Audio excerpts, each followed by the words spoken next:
ఇక రాష్ట్రంలో ఇందిరమ్మ ఇండ్ల నిర్మాణం గందరగోళంగా మారింది. కాంగ్రెస్ పాలనలో నిరుపేదల సొంతింటి కల సమస్యలో చిక్కుకొని కలగా మారుతోంది. నిర్మాణ వ్యయం భారీగా పెరగడంతో ఈ ఇందిరమ్మ ఇండ్లు మాకొద్దు బాబో అంటూ లబ్ధిదారులు చేతులు ఎత్తేస్తున్నారు. ఇక నిజామాబాద్ జిల్లాలోనైతే ఇండ్ల నిర్మాణ అనుమతి పత్రాలను వెనక్కి ఇచ్చేస్తున్నారు. మంజూరైన ఇండ్లను రద్దు చేయాలని స్వచ్ఛందంగా లేఖలు రాస్తున్నారు. అధికారులేమో చేసేదేమీ లేక తలలు పట్టుకుంటున్నారు.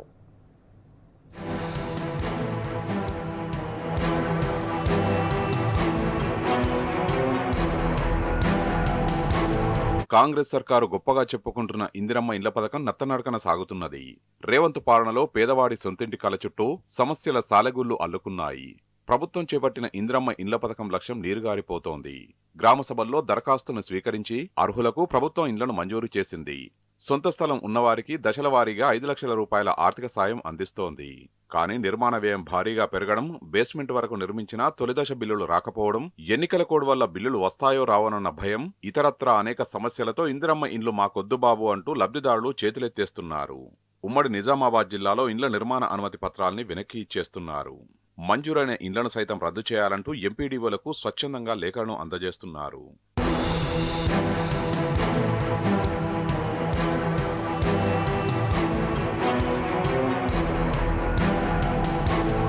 ఉమ్మడి నిజామాబాద్ జిల్లాలో మొత్తం 16,984 ఇండ్లు మంజూరు కాగా 8,751 మంది లబ్ధిదారుల్ని ఎంపిక చేశారు. 8,233 మంది ఇండ్ల నిర్మాణానికి అనుమతి పత్రాల్ని అందుకున్నారు.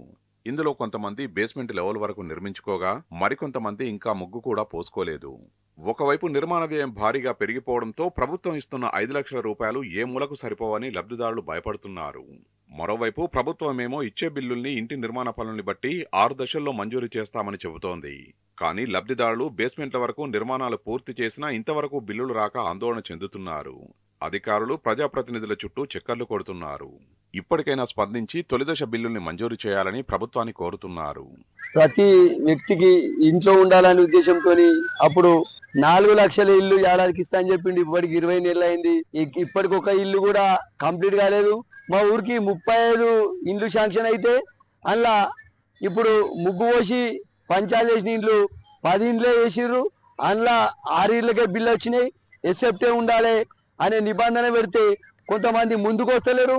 అదేవిధంగా మళ్ళా ఇప్పుడు మెటీరియల్ రేట్లు కూడా పెరిగినాయి. సిమెంట్ కావచ్చు, కంకర, ఉసుకే చాలా రేట్లు పెరిగినాయి. కాబట్టి ఈ 5 లక్షలు కాకుండా ఇంకా నిధులు కూడా పెంచాలని నేను విజ్ఞప్తి చేస్తున్నా ప్రభుత్వానికి. జిల్లాలోని ప్రజాప్రతినిధులు, అధికారులు ఇందిరమ్మ ఇండ్ల నిర్మాణాన్ని గాలికొదిలేశారు. ఎన్నికల సమయంలో దగ్గరుండి బిల్లులు ఇప్పిస్తామని చెప్పిన హస్తం పార్టీ నాయకులు ఇప్పుడు మొండి చేయి చూపిస్తున్నారు. దీంతో లబ్ధిదారులు మాకు ఇందిరమ్మ ఇండ్లు వద్దుబాబు అంటూ చేతులెత్తేస్తున్నారు.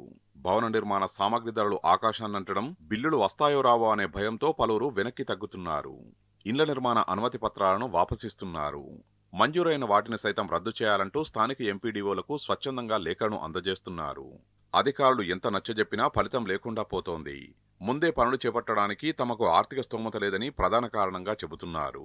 పైగా దగ్గరుండి బిల్లులు ఇప్పిస్తామన్న నాయకులు ఇప్పుడు తప్పించుకు తిరుగుతున్నారని లబ్ధిదారులు ఆగ్రహం వ్యక్తం చేస్తున్నారు. దీనికి తోడు ఎలక్షన్ కోడ్ వస్తే దాదాపు 5 నెలల వరకు బిల్లులు పడవని, ఇలాంటి పరిస్థితుల్లో ఇండ్లు కట్టుకోలేమని చెప్తున్నారు. మా గ్రామానికి 11 ఇండ్లు వచ్చినాయని అన్నారు. ఇప్పటికీ ఎక్కడ మొగ్గు పోయని దాఖలా లేదు. కనీసము గుడిసెలు ఉన్నవారు గుడిసెలు ఇప్పించి చిన్న బార్దాను కట్టుకొని ఉంటుండ్రు. ఎందుకు శాంక్షన్ కాలేదు? నేను సెక్రటరీ గారిని అడిగితే సెక్రటరీ గారు ఏమన్నారు, కట్టిపియాలని. అంతేకాకుండా అవి చిన్నగా అయినా అంటుండ్రు, కొంచెం పెద్దగా పెంచాలా, పెద్దగా పెంచి ఇల్లు మంజూరు చేయాలని కోరుతున్నాము. ముఖ్యంగా ఇందిరమ్మ ఇండ్ల నిర్మాణానికి ప్రభుత్వం ఇచ్చే 5 లక్షలు ఏ మూలకు సరిపోవన్న ఆలోచనతో చాలా మంది వెనకడుగు వేస్తున్నారు. దీంతో లబ్ధిదారులకు అవసరమైనంత ఇసుకను ఫ్రీగా ఇవ్వాలని ప్రభుత్వం జిల్లా కలెక్టర్లను ఆదేశించింది. కానీ వాగులు అందుబాటులో లేని గ్రామాల్లో ఇసుక తెచ్చుకోవడం చాలా ఇబ్బందిగా మారింది. ట్రాక్టర్ల యజమానులు ఒక లోడు ఇసుకకు 3,500 నుంచి 5,000 రూపాయల వరకు వసూలు చేస్తున్నారు. ఇసుక మాఫియా సిండికేట్ గా మారి అమాంతంగా ధరలు పెంచడమే కాకుండా కృత్రిమ కొరతను సృష్టిస్తోంది. ఇంటి నిర్మాణ దశలను బట్టి అధికంగా పైసలు వసూలు చేస్తున్నారు. దీనికి తోడు జిల్లా అంతటా ఇందిరమ్మ ఇళ్ల నిర్మాణాలు ప్రారంభం కావడంతో కూలీల కొరత విపరీతంగా ఉంది.